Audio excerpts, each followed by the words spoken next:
everyone. We have completed 1.3, that is the COP and the anthem, and we are going to discuss today the brainstorming section of it. Brainstorming मध्ये जे विचारलेलं आहे, पहिली activity आहे discuss with your partner and find out the different ways in which Sophie tried to get arrested. The first one is given. The first one is given, tried to enter a luxurious cafe. हा एक पहिला प्रयत्न आहे. वेगवेगळे प्रयत्न जे सोफीने केले in order to enter the prison. तर पहिला प्रयत्न दिला त्यांनी, tried to enter a luxurious cafe. Along with that, he broke the glass of a showroom window. Then he created lot of noise on the street. Then like a drunken man. Then he also stole umbrella from somebody. Then he also tried to get into a restaurant which was not very luxurious, but the waiters threw him out. So these are the things. त्यानंतर दुसरं आहे, describe the atmosphere when Sophie reached near the church. Church जवळ आल्यावरती ते जे atmosphere होतं, सगळं आजूबाजूला जे वातावरण होतं ते डिस्क्राईब करायला सांगितले. बाकी सगळं दिलेलंच आहे टेक्स्टमध्ये. Soft light glowed through the violet stained window एक दिलेलं आहे. त्यानंतर दुसरे बाकीचे आपण लिहू शकतो. It felt like a country church yard. Okay, there was bright moon shining in the sky. Full moon it was shining in the sky. Then sparrows were twittering in the eaves, त्या फांद्यांमध्ये झाडांच्या वगैरे. त्यानंतर vehicles कमी होते, पेडेस्ट्रियन्स कमी होते, त्यामुळे the area was very quite. Okay, these are the things that you can write there. त्यानंतर ॲक्टिव्हिटी 2 त्यामध्ये आहे, read the story and match the incidents given in column A with the consequences. जे इन्सिडेंसेस झाले ते कॉलम ए मध्ये दिलेले आहेत आणि काय त्याचं हे कॉन्सिक्वेन्स, काय त्याचा परिणाम झाला ते कॉलम बी मध्ये दिलेले आहे. Sophie tried to enter a cafe. कॅफेमध्ये एंटर करण्याचा प्रयत्न केला सोफी सोबत, काय झालं? Okay, strong and ready hands of the head waiter turned him around. ठीक आहे, हे होईल. त्यानंतर Sophie broke a glass window, काय होईल याचं?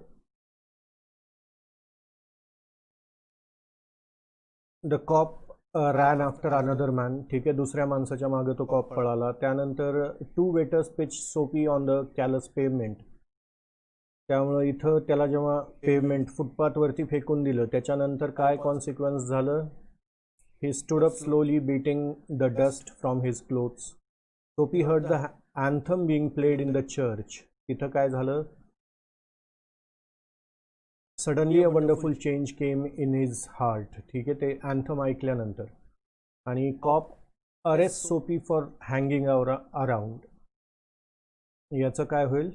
Dream of turning around in life was shattered. ठीक आहे, जेव्हा त्यांनी विचार केला होता की आता लाईफमध्ये काहीतरी बनायचं, at the same time what happen, the cop arrested him. त्यानंतर आहे, give reasons and complete the following. Soapy had confidence in himself because. सोफीमध्ये का कॉन्फिडन्स होता?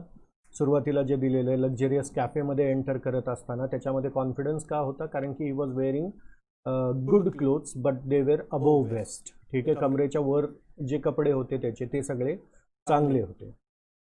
त्यामुळं he felt confident. He was wearing coat and a bow given to him by that lady missionary. हे सगळं असल्यामुळं he was confident. The head waiter of the luxurious cafe did not allow Soapy to enter because he was not allowed because the waiter saw his tattered shoes and tattered pants. ठीक आहे, torn pants. So he was thrown out of it.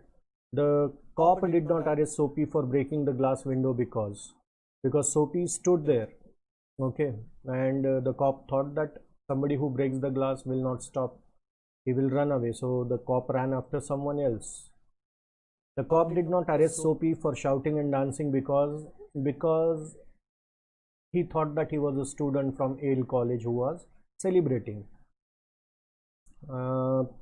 Pick out the lines from the text which show that Sophie wants to enter the cafe for two reasons. आता हे सगळं आहे टेक्स्टमध्ये, that you can find out. Sophie wants to enter the cafe for two reasons. एक तर he wanted to go to Winter Island, that is the prison. He wanted to protect himself from the cold.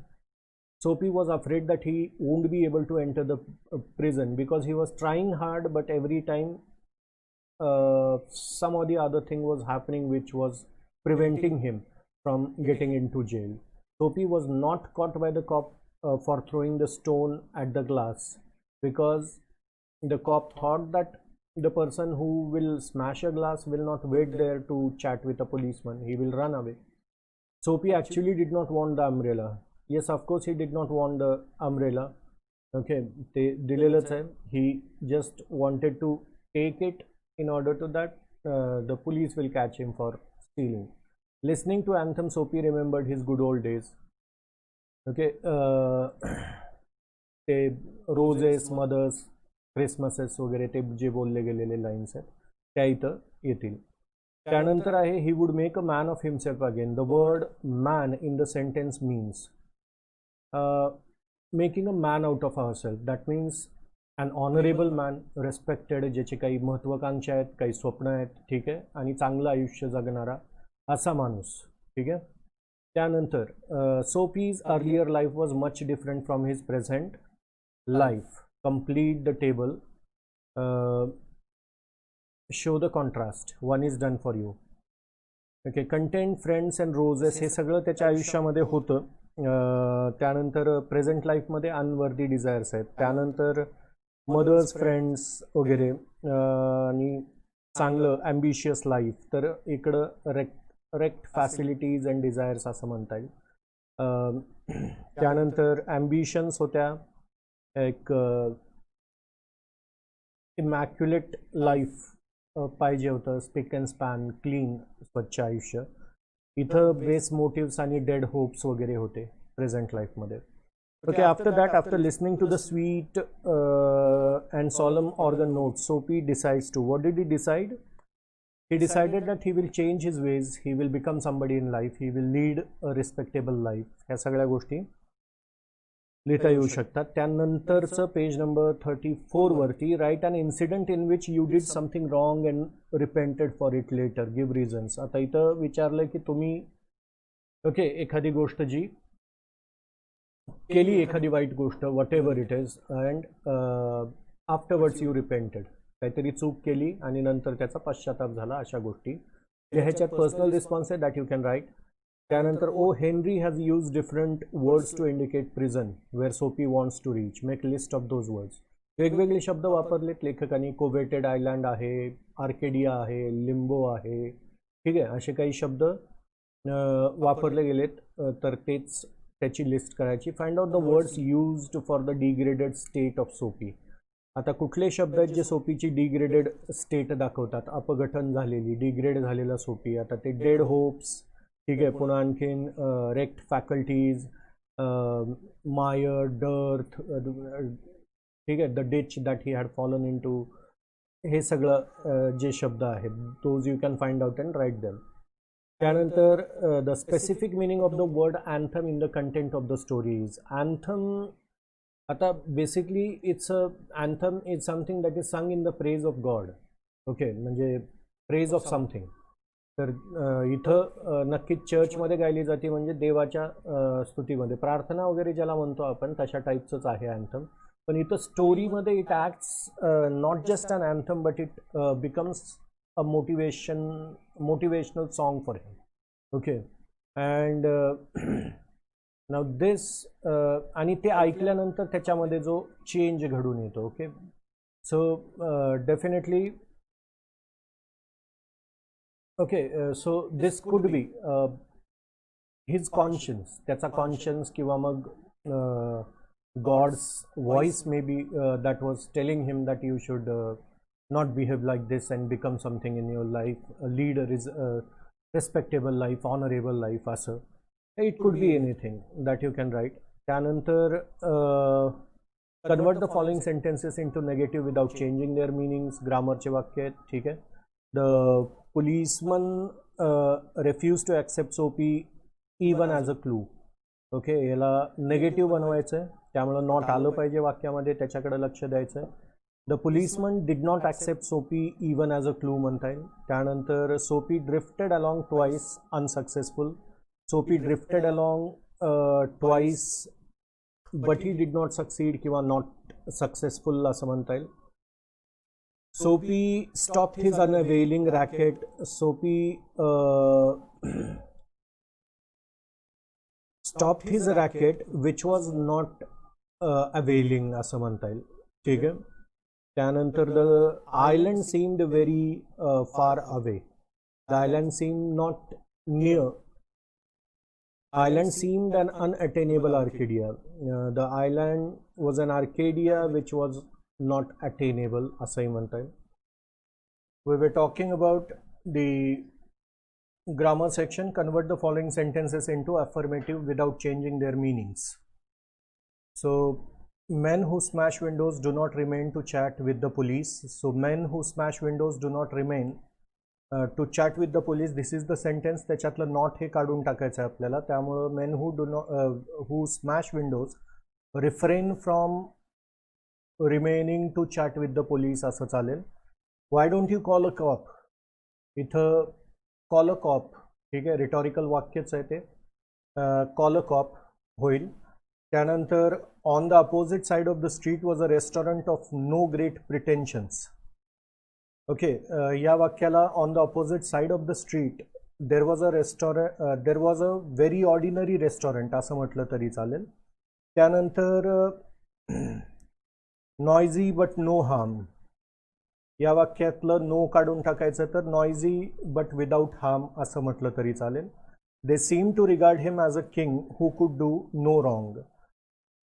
So they seem to regard him as a king who will always do right असंही चालेल.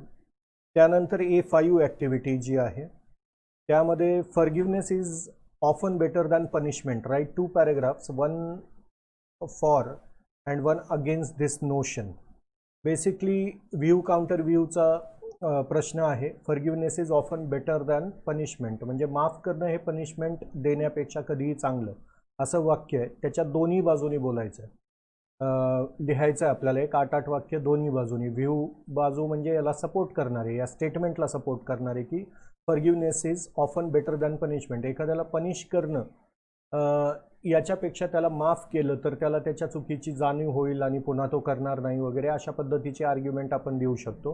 आणि त्याच्या opposite बाजूने की forgiveness जर दिली तर मग पनिशमेंट जर नाही दिली आणि फॉरगिवनेस दिली तर मग एखाद्या वेळेस त्या क्रिमिनलची हिंमत वाढू शकते आणि तो आणखीन जास्त क्राईम करण्यास मोटिवेट होऊ शकतो असं आर्ग्युमेंट अपोजिट साईडनं. अशा 2 टाईपच्या आर्ग्युमेंट्स आपल्याला विथ एक्झाम्पल्स वगैरे देता येतील. त्यानंतर you are the class representative and you have been asked by the principal to conduct an interview of a cop. From 8 to 10 questions with the help of the following points. Give introduction and conclusion. Reasons for joining the department. म्हणजे एका पोलीसवाल्याचा interview घ्यायचा आहे. तुम्ही स्वतः journalist आहात असं consider करून एक 8 ते 10 प्रश्न विचारायचे आहेत आपल्याला. या दिलेल्या मुद्द्यांवरती त्यांना ते प्रश्न असले पाहिजेत. ग्रामॅटिकली करेक्ट वाक्य असावेत आणि सेन्सिबल पण असावेत. ठीक आहे, जिथं समोरच्याला इंटरव्ह्यू देणाऱ्याला जास्त बोलायला चान्स मिळावा अशा टाईपचे वाय इंटरप्रिटेशन टाईपचे क्वेश्चन्स वगैरे असावेत. तर हे असाइनमेंट बुकमध्ये तुम्ही ॲड करू शकता. त्यानंतर A6 make list of the jobs which would give you an opportunity to help the society and serve the country. Also mention different ways in which they can be beneficial to the people and also to the country. तर कुठले असे jobs आहेत जे समाजाला आपण काय म्हणता येईल सर्व्हिस देतोय, समाजसेवा करतोय, अशा टाईपचे कुठले जॉब्स आहेत. MSW वगैरे एक कोर्स आहे, मास्टर इन सोशल वर्क वगैरे, ते पण केला जातो. वेगवेगळ्या समाजसेवी संस्था आहेत ज्याच्यामध्ये आपण पार्टिसिपेट करू शकतो. त्यानंतर स्वतःची समाजसेवी संस्था एखादी चालू करू शकतो. तर ह्या सगळ्या गोष्टी आहेत. Go to your school library and read more stories of O Henry असं सांगितलं. जसं गिफ्ट ऑफ द मॅजाय म्हणून एक आहे, the last leaf, after 20 years. Write the stories in short in your notebook. So these are the things. That's the end of it. Then tomorrow we'll start with big data, big insights.